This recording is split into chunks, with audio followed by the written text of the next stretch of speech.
everyone! We are students from Jakarta State University. Firstly, before we start, let us do an introduction of ourselves. My name is Andieni, Aulia, Rahma. My name is Athaya, Khairani. My name is Maqvira, Alyssa, Rievkha, Ramadhanti. My name is Farhan Naufal. And my name is Siti Zahra. Today we want to make a video/podcast for our final semester project. We hope that this podcast can actually be useful for everyone who sees and listens to it. So before any further, let's start the video.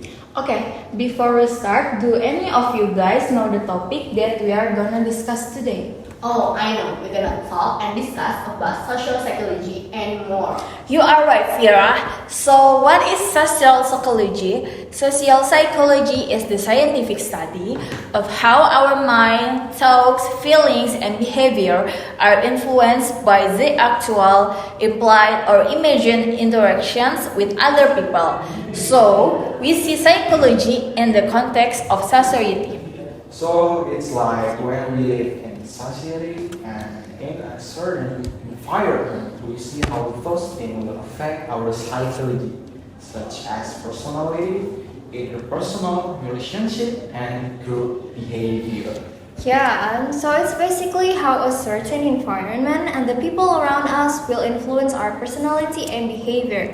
It actually traced back to the late 19th and early 20th century in attempts to answer questions about human behavior and how it is affected by social interaction in the field of empirical science. Oh, I get it. But guys, have you ever heard about social identity theory?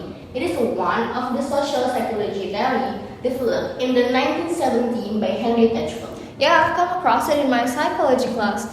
It's about our self-concept is tied to our group memberships, right?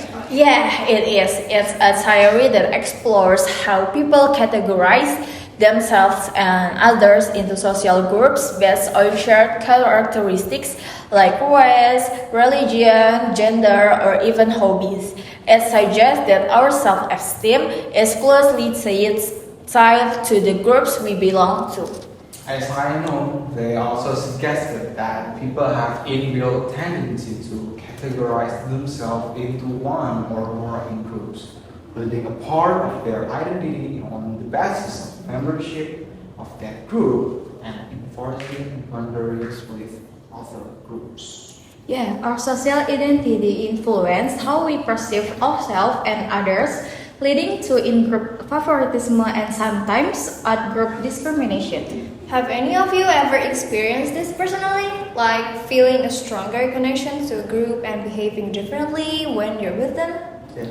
Absolutely. When I'm with my best friend, I feel a sense of belonging and comfort that I might not feel with other groups. It's interesting how social identity can be both positive and negative. On one hand, it provides a sense of belonging, but on the other hand, it can lead to prejudice and conflict because when people strongly identify with a group, they might discriminate against those who belong to different groups. Yeah, that's right. But guys, social identity theory can help us in our daily life too, by being more aware of our biases and understanding how they are shaped by our group affiliations. We can foster more inclusive and empathetic communities. Definitely, it's all about recognizing our common humanity while appreciating the diversity that makes each of us unique. Well said, Rahma. Understanding social identity theory can be a tool for promoting unity and understanding among different groups. You know, when Athaya talking about groups, I suddenly remember a theory that we can associate with. It's called conformity. When Vera said about comfort in a group, you know there's people who usually may say yes to someone because they do not want to seem like they are not interested in what other people think about them. That is called social desirability bias. Oh, so is it because it involves trying to please others instead of ourselves? Yes, you're right. Usually people do conformity because they think it might be considered a secure method of fending off peer criticism or even avoiding bullying. Although Conformity is frequently linked to youth culture and adolescence. It can affect people of all ages. So, real pressure like being around other people or imagined pressure like social norms around can influence us to conform, yeah? That's true.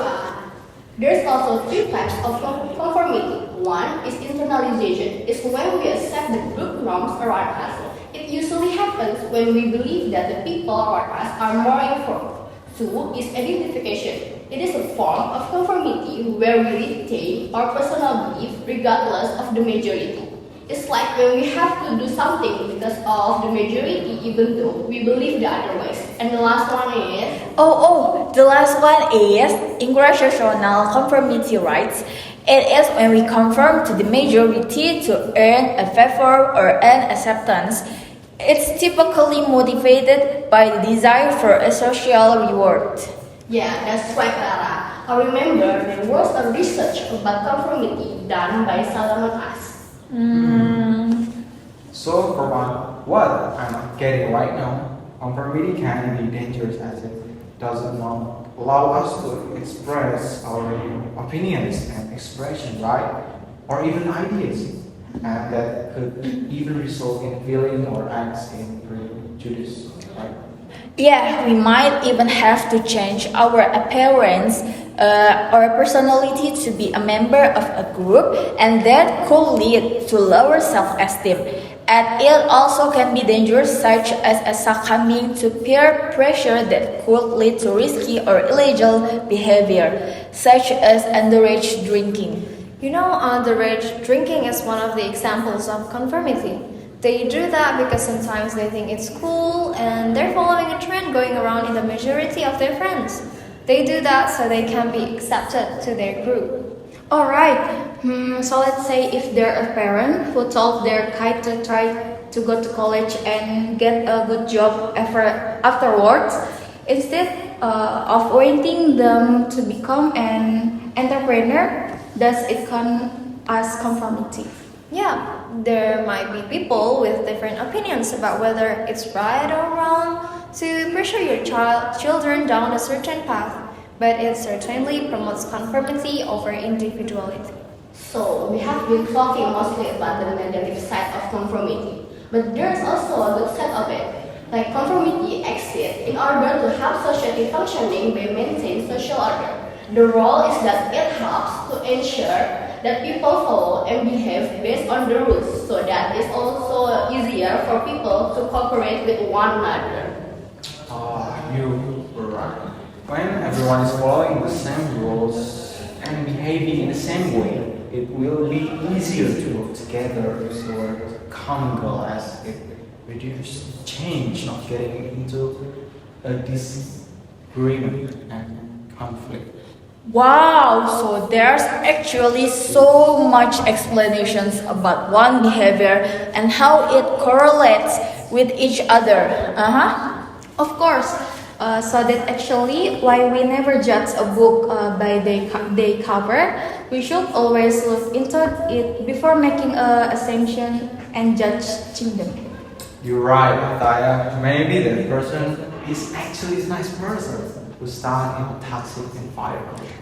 Oh my god, this has been an enlightening conversation, guys. I'm glad we can discuss such an important theory that influences our social interactions.